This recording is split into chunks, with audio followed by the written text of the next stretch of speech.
takip ediyor. Bunların çoğu Yunanistan'ın Türkiye ile kuzeydoğu sınırını Ege'deki adalarında koruyacak şeklinde Reuters'ın bir haberi var. Çok para harcayacaklar belli. Biz de evet Rusya 30 günlük ateşkesi destekliyor. Vallahi bu ara ne Rusların sözüne güven oluyor ne Ukraynalıların. Çünkü Zelenski diyordu ki gitmeyeceğim, gitmem, gelmem, imzalamam. Şimdi gideceğim, imzalayacağım, ne kadar iyi Amerika diyor. Biraz önce söyledik, 30 günlük bu anlaşma bizi kesmez diyordu Ruslar. Putin öneriler uzun vadeli barışı sağlamaya yönelik olmalı diyor. Rusya'nın 30 günlük ateşkesi desteklediği söylenmiş oluyor. Var mı başka bir bilgi? Bu cümlenin devamı var mı? Rusya 30 günlük ateşi destekliyor. Şimdi tabii çevirilerle birlikte de mevzu farklı yerlere gidiyor olabilir. Ama Putin Kursk tamamen kontrolümüzde diye açıklamayı da yapmış. Burası önemliydi Rusya için de, Ukrayna için de. Çünkü Kursk Rusya'nın işgal edilmiş tek alanıydı. Şimdi buranın tamamını kontrol altına aldığını söylüyor Putin. Putin'den dünden bu yana, daha doğrusu sabahtan bu yana çok fazla açıklama var Kursk'la ilgili. Şimdi bu akşam Ulusal Güvenlik Danışmanı'yla görüşecek ve belki de o görüşme gerçekleşiyor. O yüzden de şimdi açıklamalar geliyor olabilir.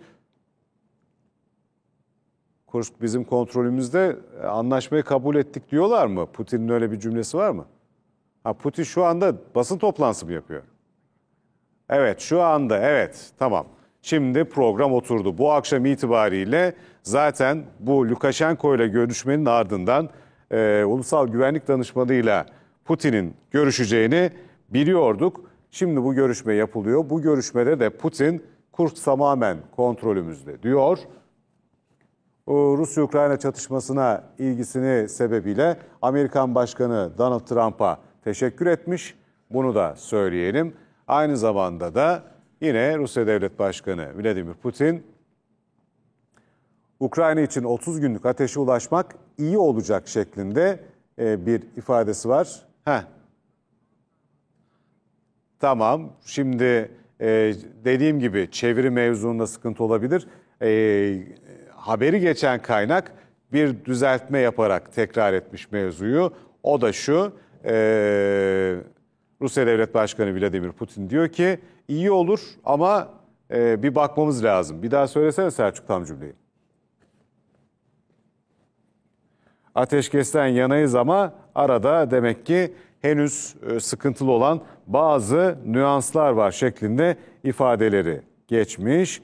Evet, şimdi düşmanlıkların sona erdirilmesine ilişkin önerilere katılıyoruz. Ancak önerilerin uzun vadeli bir barışa yol açması ve krizin kökenindeki nedene çözüm getirmesi gerektiğine inanıyoruz diyor Putin. Şu anda Lukashenko konuşuyor tabii.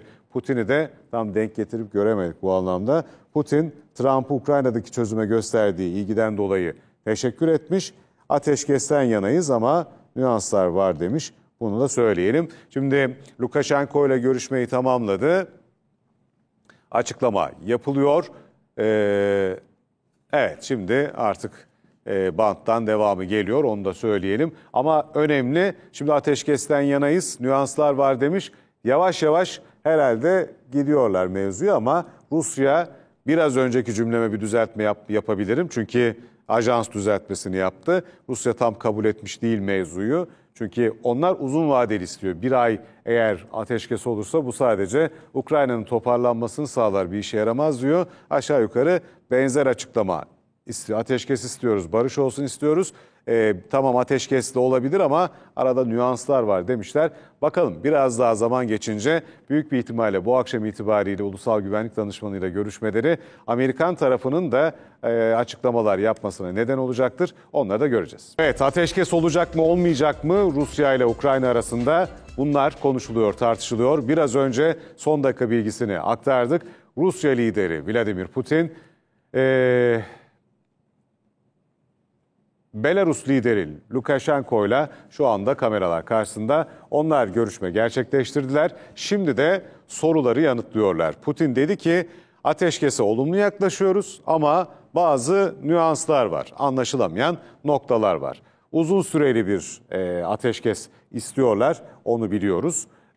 Bu ateşkesin üzerine de çatışmaları durdurmaya karar verdik diye bir ifadesi var. Ukrayna için 30 günlük ateşkese ulaşmak iyi olacak şeklinde ifadeleri var. Vladimir Putin tartışılması gereken çok şey var deniyor. Bunu da söyleyelim. Şimdi bu görüşmenin ardından zaten Trump'ın özel temsilcisi Witkoff'un da Putin'le görüşeceği bilgisi vardı. Bu görüşmenin de şimdi zaten Belarus lideriyle görüşmesinin ardına geleceği biliniyordu. O da gerçekleştiğine göre devamında da artık büyük bir ihtimalle Trump'ı iletsin diye bilgiler verilecek. Neler istendiği, nasıl bir pazarlık düzlemine girildiği de bundan sonrasında daha iyi anlaşılmış olacak. Şu anda canlı olarak sorulara yanıtlar geliyor. Bakalım farklı şeyler de olur mu yapılacak açıklamalardan,